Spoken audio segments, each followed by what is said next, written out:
Okay, here I go, ladies. How are you today?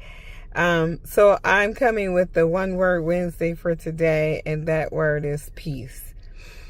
I'm just so peaceful in my spirit these days because I understand that the peace that I have is the peace that God gave me. Jesus said, "Behold, my peace I leave you," and there's a peace that surpasses all understanding.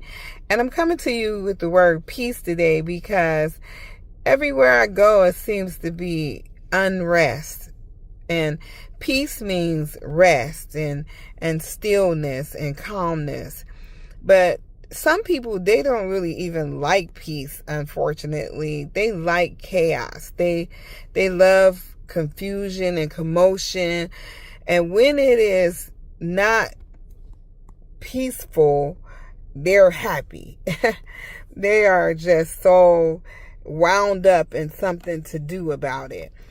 I think they're happy because if there's chaos, there's an ability for them to be a rescuer. You know how we are women. We like to rescue people. We like to have projects. We like to feel like we are doing something, like our lives are meaningful. And I'm not saying that all women or every woman are like this, but I have just witnessed quite a few here lately that if it ain't nothing happen, you like making something happen, or you creating something out of the figment of your imagination that's going on that ain't going on. And kind of where I work at, it's a place sometimes that, when something ain't happening, it's almost like, ooh, what's going on today? How come something ain't happening? Like, you just not content with having a peaceful space and a peaceful place to be. And so I want to just help you to understand that peace is important. And it's the kind of peace that you want to have every day in your life. But knowing that as long as you are connected to people, it's not really going to happen for you like that. So if you leave your house under any circumstances and you like go to work or you go to church, even there's always something happening. And I don't understand why people don't know how to just go in their closet and be still and know that God is God. That whatever calamity comes your way, that it is working together for your good.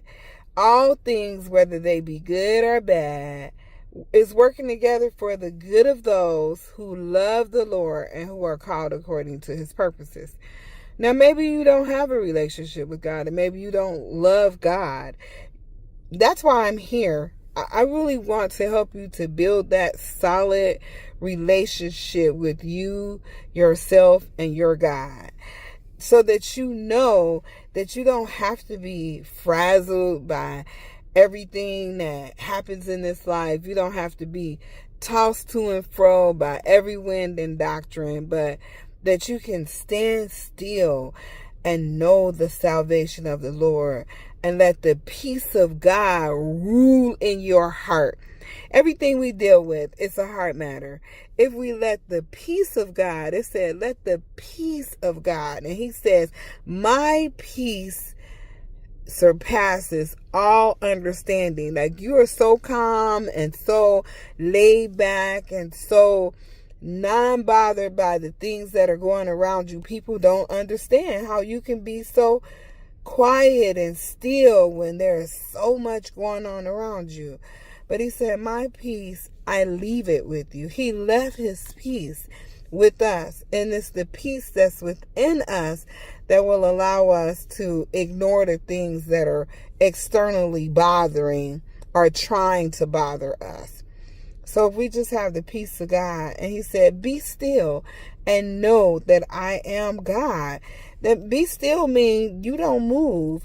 You don't address the situation. You don't act unseemly. You don't join in on the chaos. You stand still and see the salvation of the Lord. You allow Jesus to handle the situation. And so that means that sometimes instead of telling God about your problems, you tell your problems about your God, and you leave it at the altar. Again, the word is peace, lady. Peace, be still. As Jesus was out on the boat and chaos started happening, he looked out over the raging sea and he said, peace, be still. Look out over our raging lives and tell that raging storm to be still.